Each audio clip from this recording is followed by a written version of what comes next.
Hello and welcome to another edition of Pop and Scott Talk Baseball. How's it going today, Dad? Oh, not bad at all. Just taught the fifth graders today, and then I Oh, came home. We did the steak and thought it was going to rain, but now so yeah, far so good. calling for some bad thunderstorms in this area today, but we'll see. We're Started, supposed to get them started. tomorrow. Okay, School starts tomorrow, so yay! You know what that means? I live on the other side of the middle school from civilization, so I right. have to navigate by the middle school You got and to try go to around. find it Yeah, when it's not coming in or coming out. yeah. School started here last week for almost everybody, I think. And all the colleges are here.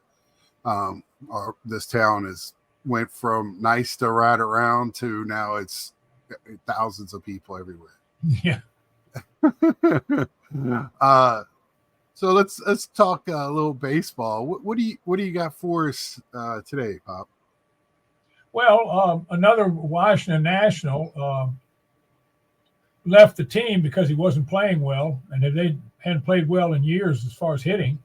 And he's doing very well on another team. That's Victor Robles. Yep. He signed a 2-year extension with Seattle for $9.5 million, and he's hitting 303. He's got about 5 home runs and some RBIs. He's hitting leadoff for him. So here another example of somebody who leaves the Nationals and does well somewhere else. So you just wonder about how they're training people. Right. Then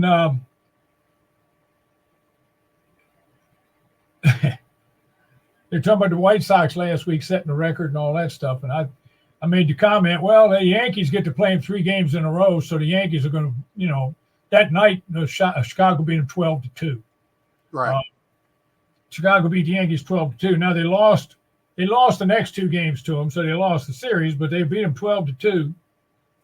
That was the first time since 1934 that the team with the worst record in baseball beat the team with the best record in baseball, and the Yankees were tied with the best record by double digits. First time since 1934.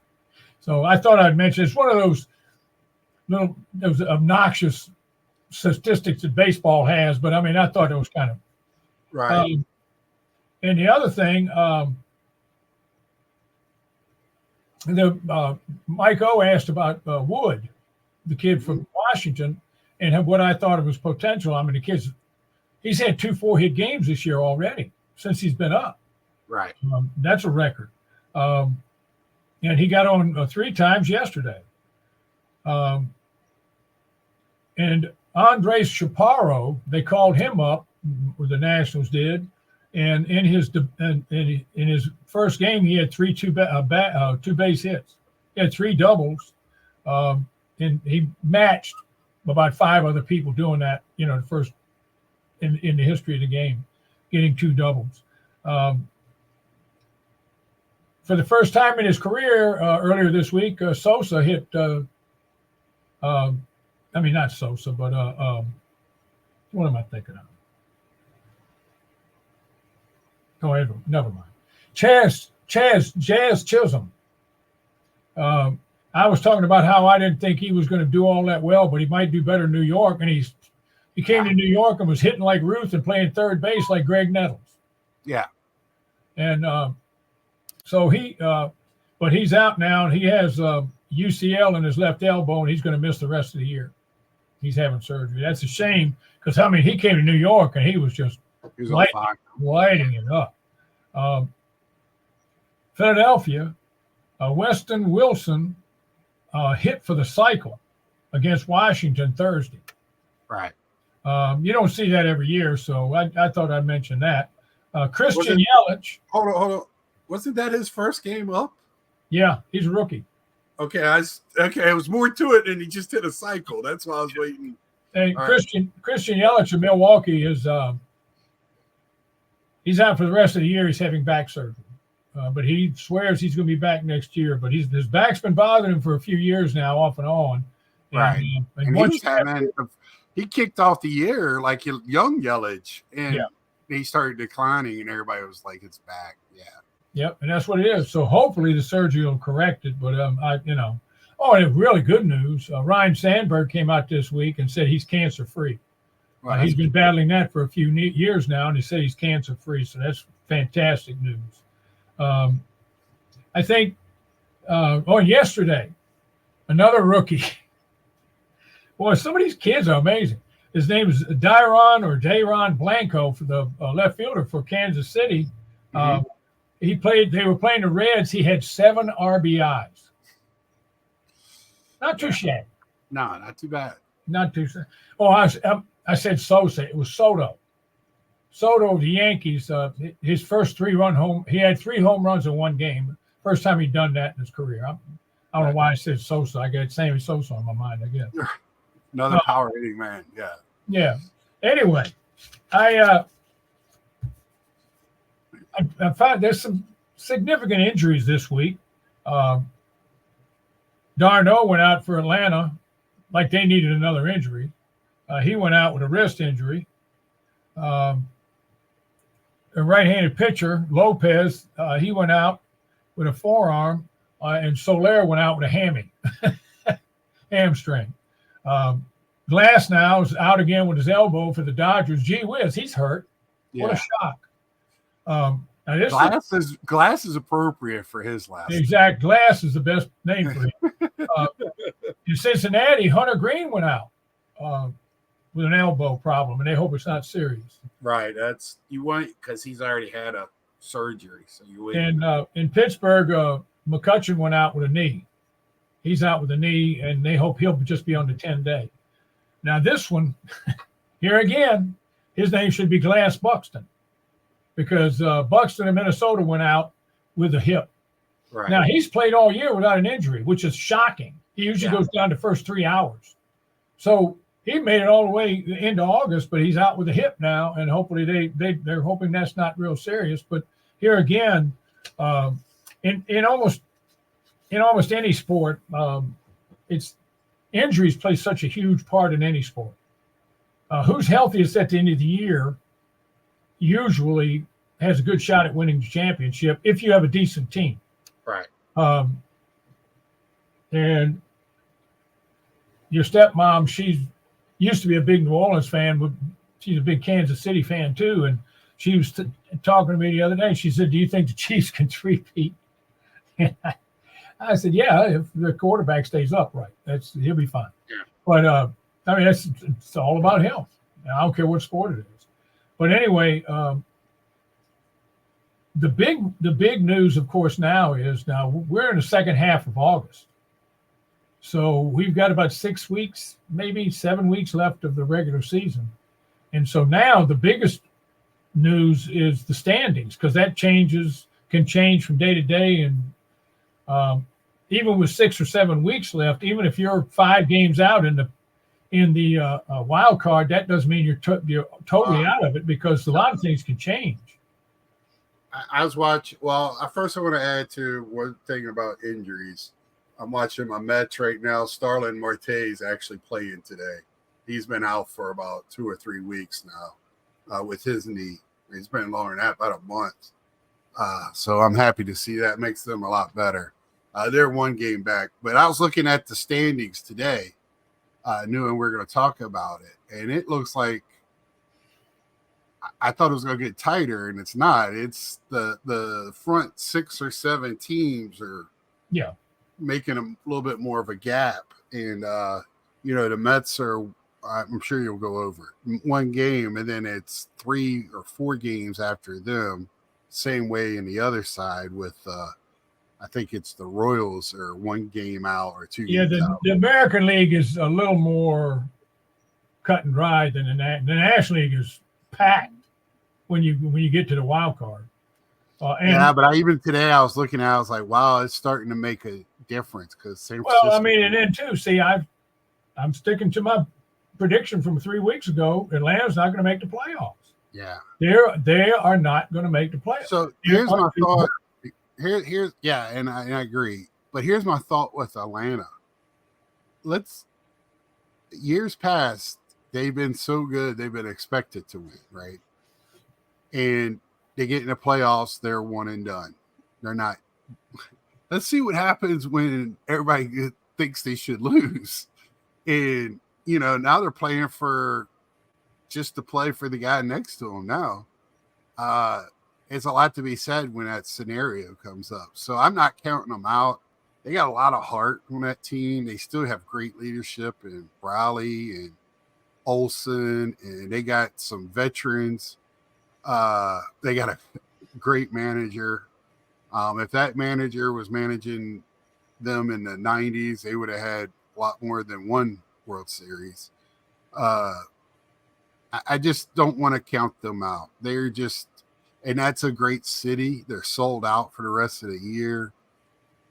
You can't count them out because of the organization, right? But I mean, there's just so many setbacks a team can have, right? Where you can still hang in there. And the other thing is the Mets is the next team behind them, and you can't really they can't be relied on.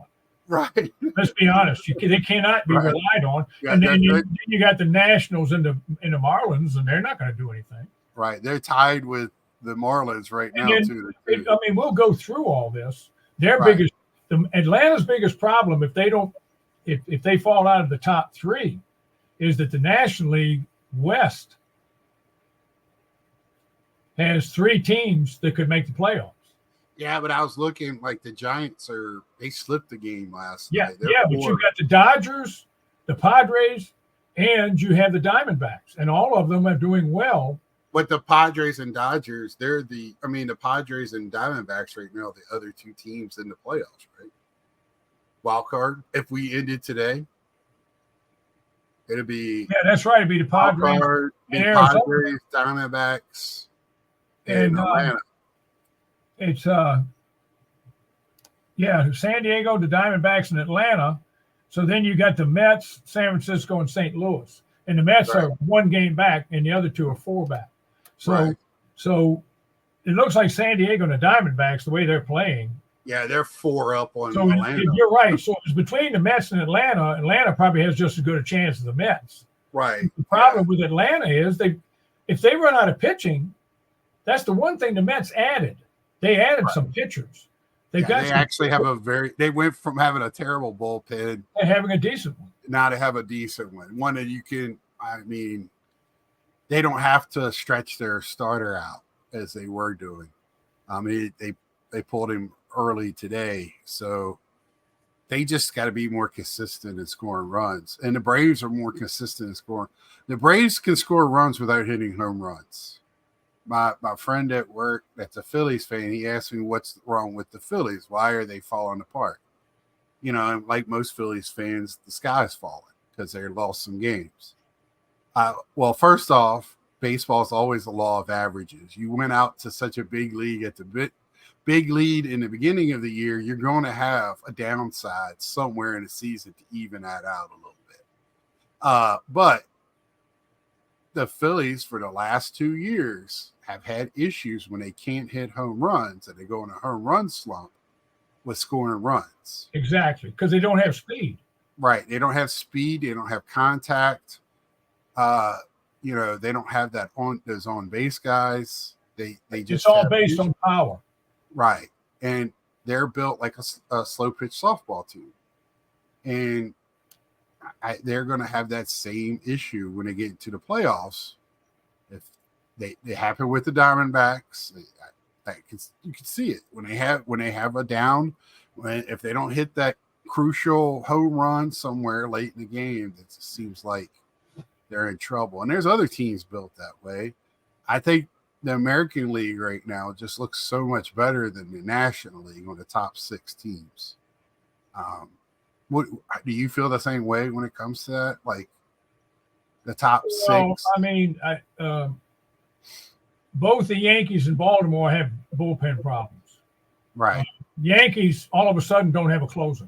The guy that had was closing for him has blown 6 out of the last 9 saves, so he's no longer the closer. And those closers, it's a head thing. Once it gets in it, Edwin Diaz had to sit him down just to get his head right. Yeah, said he had an arm injury, but the Orioles don't have a closer. Right. And the two pitchers they picked up from the Phillies bullpen guys, one of them's doing okay, and one of them stinks.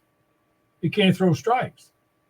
And of course, they got Kimbrel, who after the first half of the year, he should go to the lot and sell used cars. I mean, because that's all he's good for. But then the other thing about the Orioles is that they have stretches like Cincinnati, and they have some speed, but they have stretches where they can't score. Right. Especially and they can't get people in when they got them in scoring position. Yeah. Last year they did that all year, and they wound up winning their division. This year they go stretches. They'll go like games where they have 9, 10, 12 guys in scoring position and maybe get one in.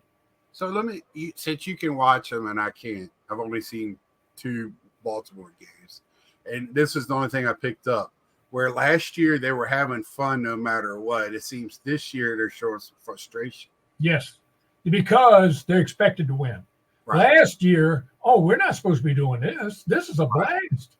No, they were playing with house money.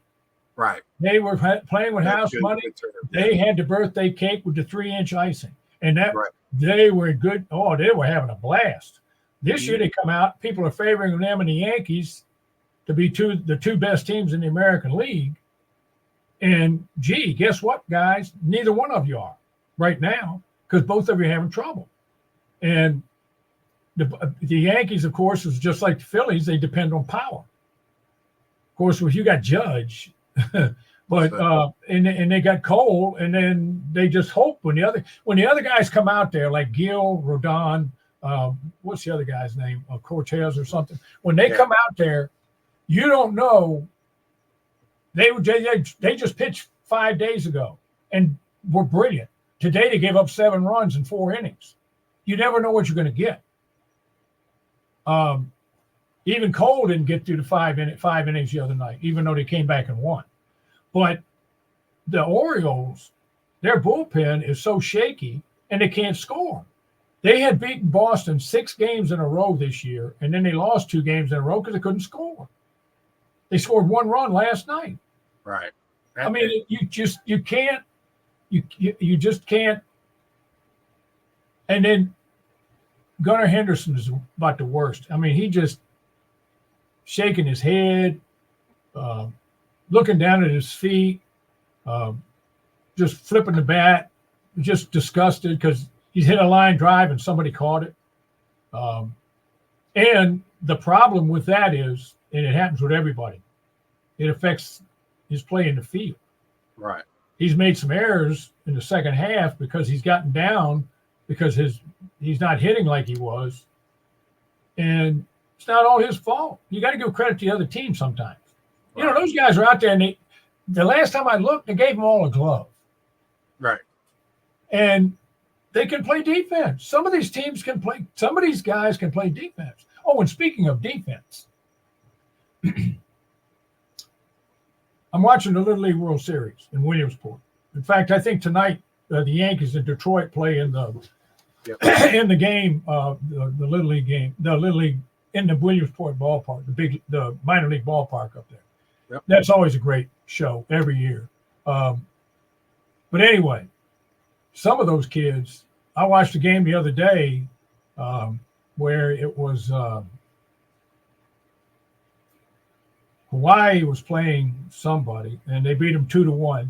And then South Dakota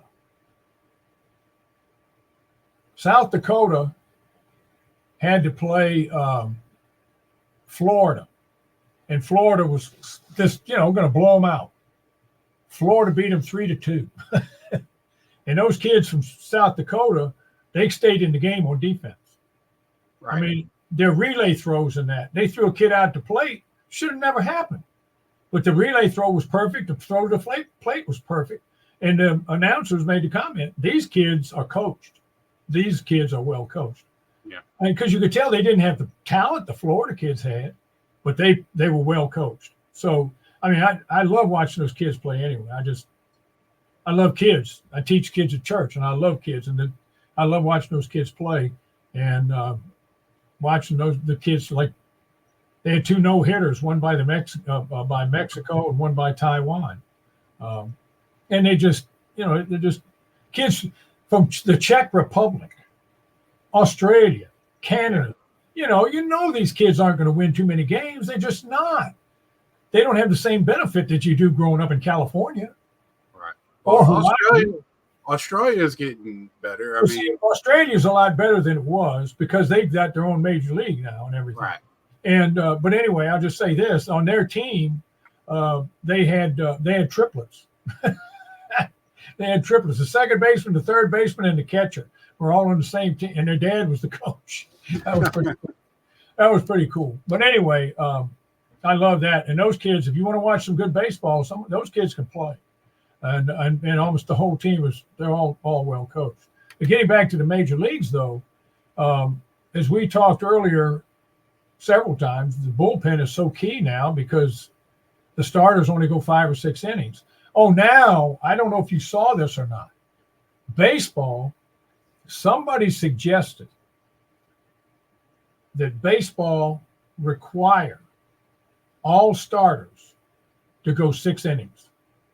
When you start a game, you have to go 6 innings unless you get to 100 pitches or you give up 4 earned runs. Then you can come out early.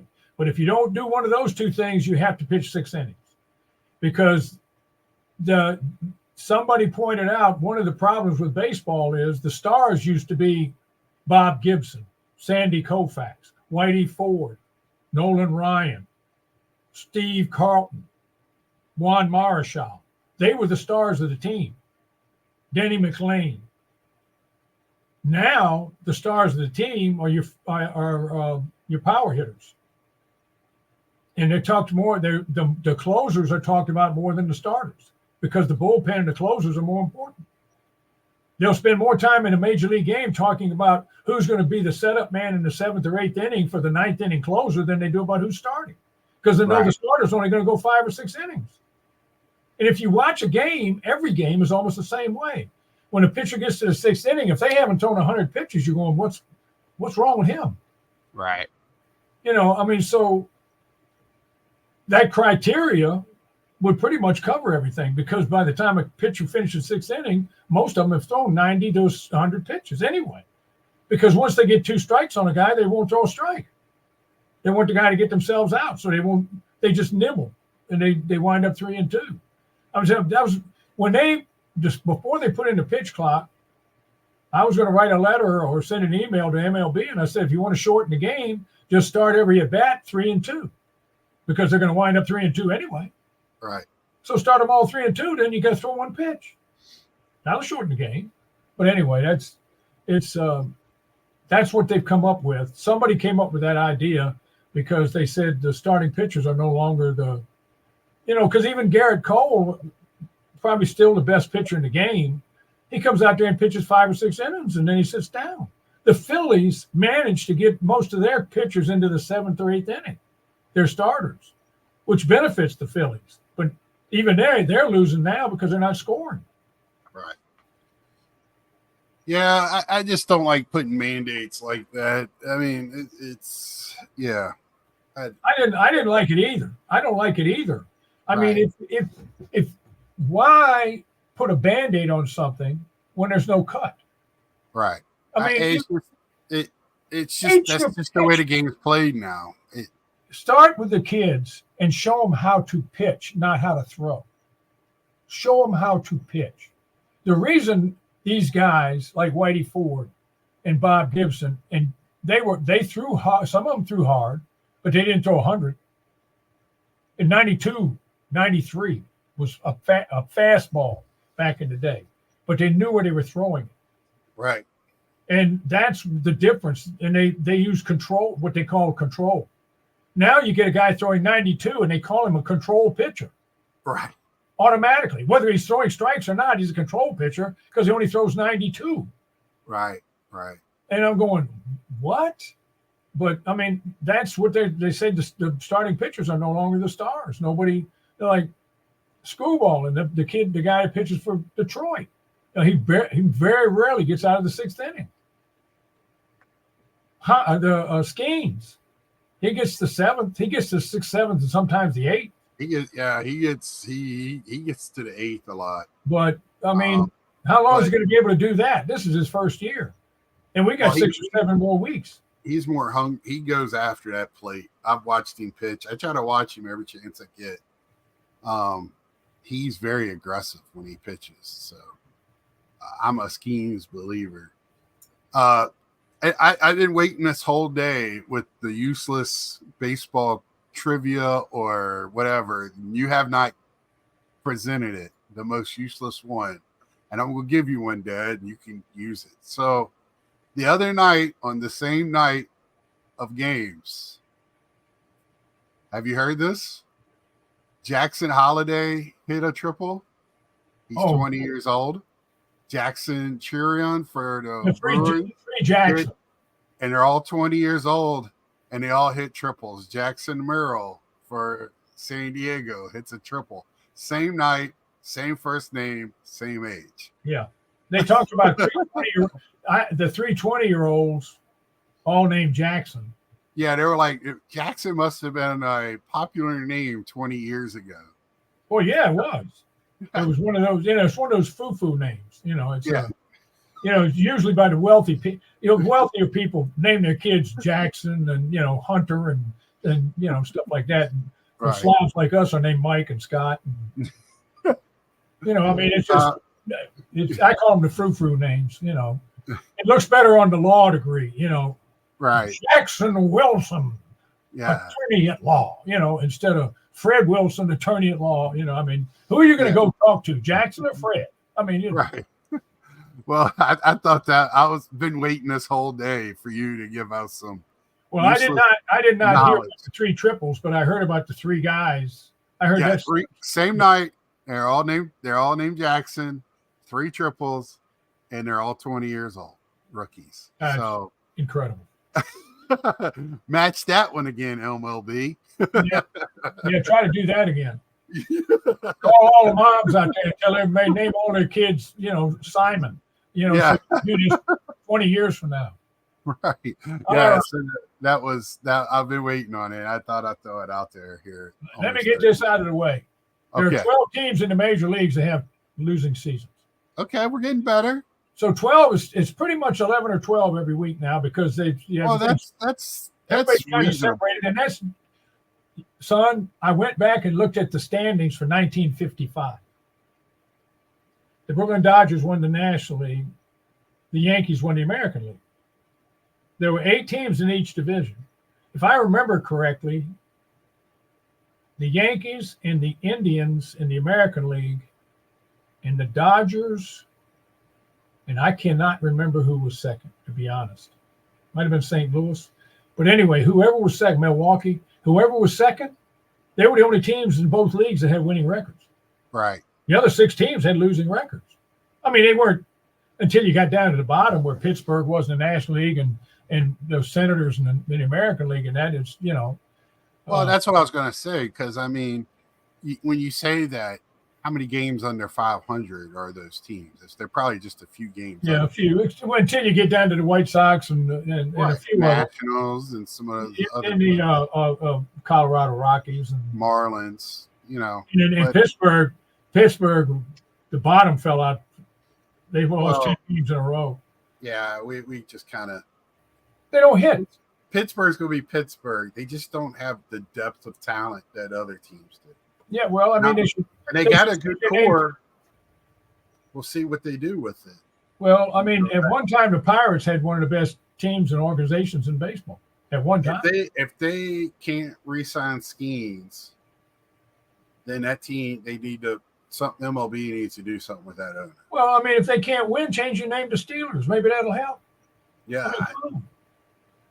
But you're right. If Skeens finishes his contract, and they said, well, we can't sign him because it's too much money.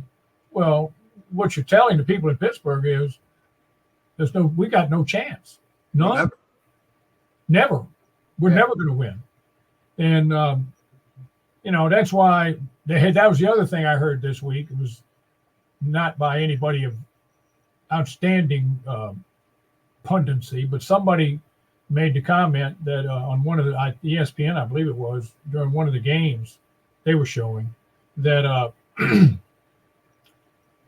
that until baseball, till all the major sports can come up with a hard salary cap like the National Football League, there won't be any parity. You know, your rich teams are always going to win because. You know what?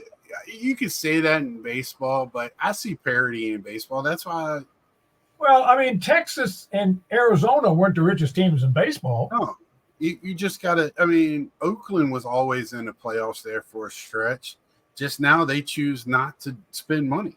Yeah, that owner is ridiculous. In the 1970s with Gene Tennis, Reggie Jackson, that bunch, Blue Moon Odom, a Catfish Hunter, Raleigh Fingers, they were all on the A's in the 70s. They won the World Series 3 years in a row, folks. Well, late 80s and early 90s with Canseco and and then they had the Billy Ball and all that. Ron Darling. But then they were with Billy Ball. They were always in the playoff hunt. That's just like the Rays. The Rays are always in a playoff hunt. They got and I think our pastoral staff makes more money than that whole. Right. I just feel like that's such a BS reasoning for that. You can figure it out. That owner rather pocket the money than spend the money. He's an ultra capitalist. The other thing too is there's so much pressure on the big city teams to win because of that. They're expected to. If the Yankees don't go to the World Series this year or the Dodgers don't go, their managers are gone. Well, I mean, that's, Major League Baseball had Texas and Arizona last year, and everybody's like, oh, it's the worst World Series ever. And to me, it was fun to watch. Yeah, because it was somebody different. Right. It was showcasing players. Well, people that say that, son, about any sport, the people that say that about any sport are just casual viewers. They're not the real fans. And that's fine. That's fine. You can say that if you want to, and you're just a casual fan. That's your business. But I enjoyed the World Series because it was two different teams. That's right. And I had a little bit of an investment in the Texas team because Johnny Oates used to coach them, and you and I both knew Johnny. And I used to be his wife's Sunday school teacher and deacon. And after he passed away, and also that's where Ron Washington used to manage. And I like Ron Washington, so I was rooting for Texas. I liked Arizona, and I was kind of hoping they'd win, but I had to root for Texas just because of that. But that was one of those World Series. It didn't matter who won. So I had to pick that up. I know this isn't a card show, but this is the Johnny Oates rookie card here. Yep. Yeah, Johnny Oates. Yep. It's also the Don Baylor rookie card, if anybody cares. Don Baylor, yeah. Don Baylor's one more fan. He was a better player. But I picked that up because of Johnny. I saw that in a cheap box, and I had to pick it up.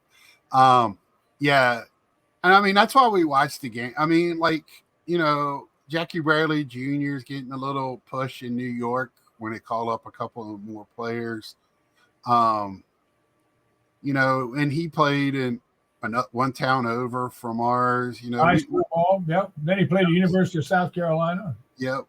With Whit Merrifield and won the College World Series there.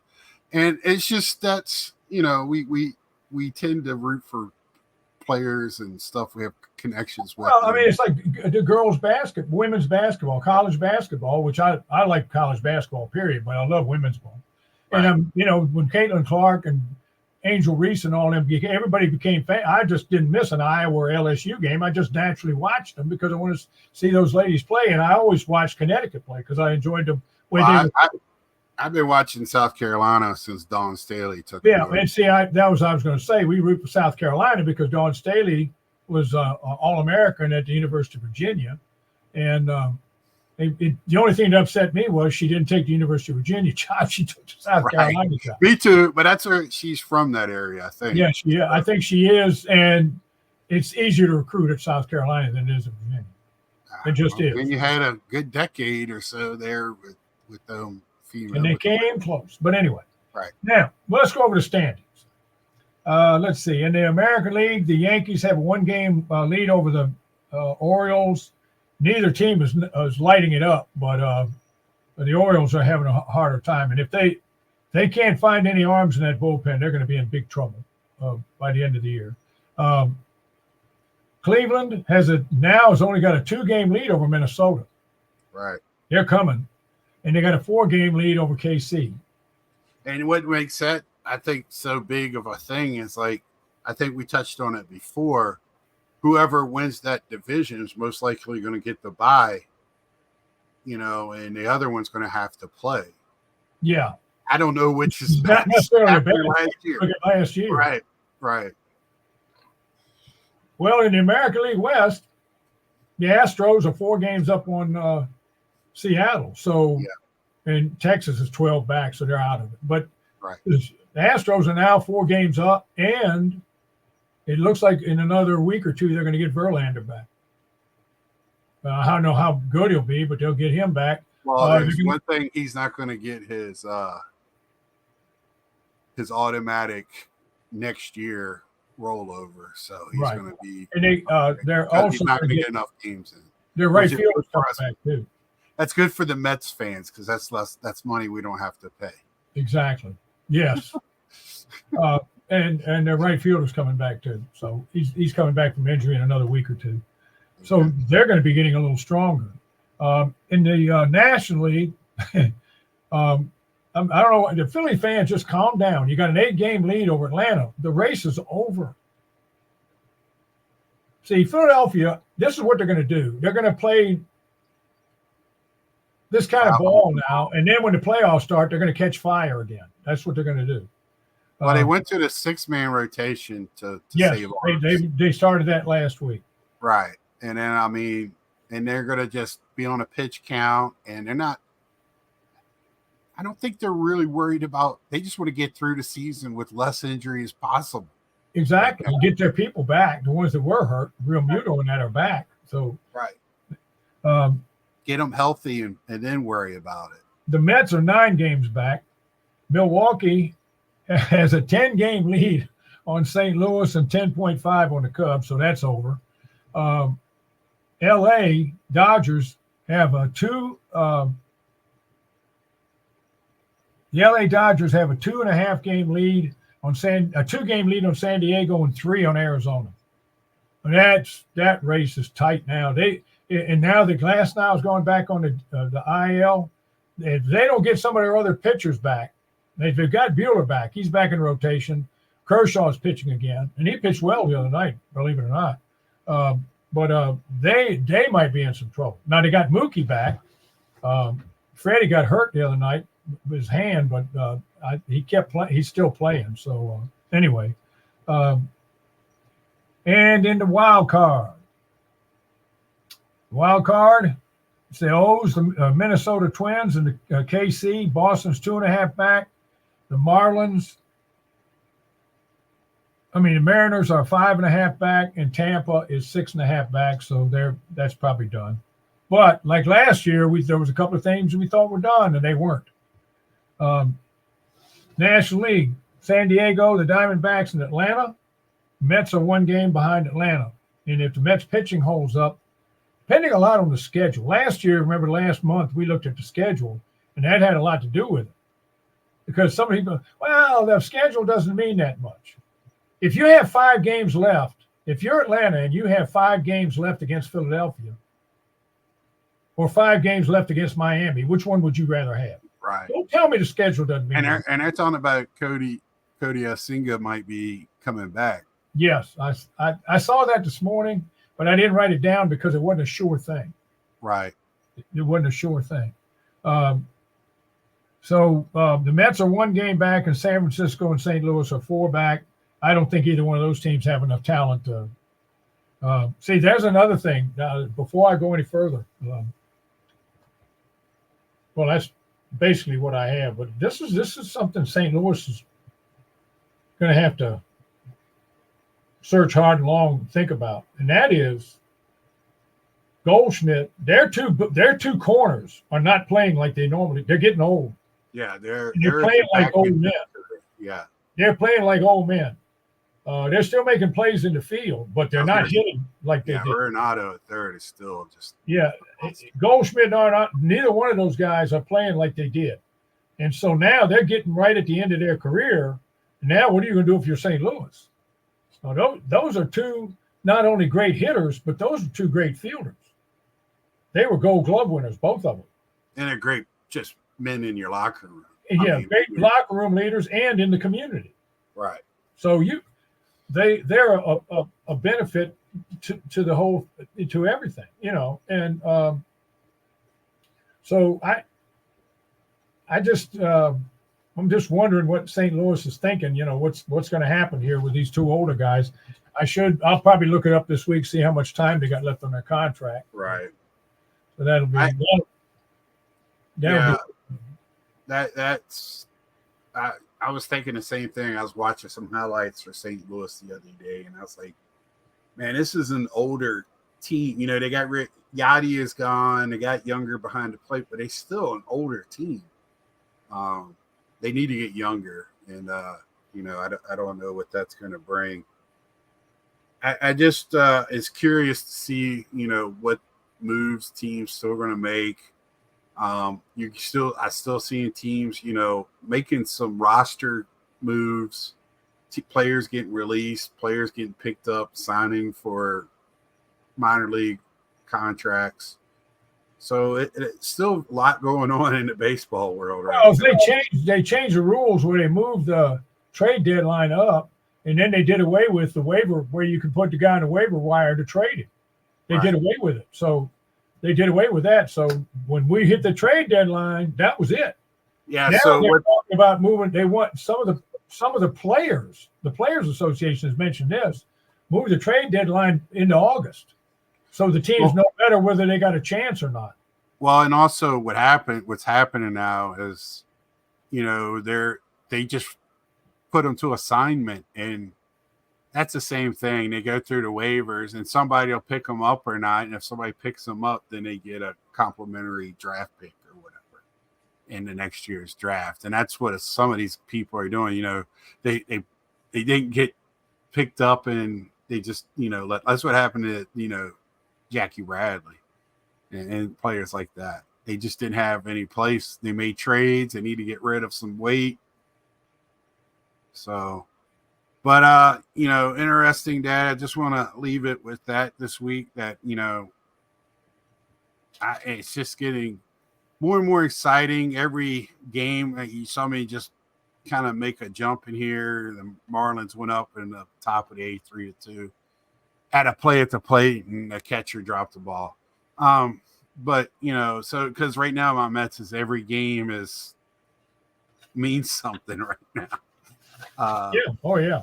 So, and everybody else just relax and enjoy the season. And, Philadelphia fans, this is a carbon copy of the last 2 years. Yeah. When they get to the playoffs, they're going to start to play hot. They would have won it all last year, but they stopped hitting home runs in the last 2 games, and they couldn't score. That's what happened. And they played their first 7th game series in the team's history. That still blows me away. I cannot believe that. Last year, that was crazy to me. But they got stripped a lot. Yeah, thanks to everybody thanks to everybody that watched. Please hit the likes and dislikes or whatever. Ask questions. Who you got? Who you rooting for? If your team is out, do you still watch? Players getting switched. I still watch to see what Conforto's doing with the Giants because I still like him, things like that. So I'm a Skeens fan. I like baseball, and I like the players that play it. My dad doesn't like the Yankees, but you can fool a lot of people because he seems to like a lot of the Yankee players. Yeah, I like a lot of the players. Yeah. So with that, till next week. Well, see ya.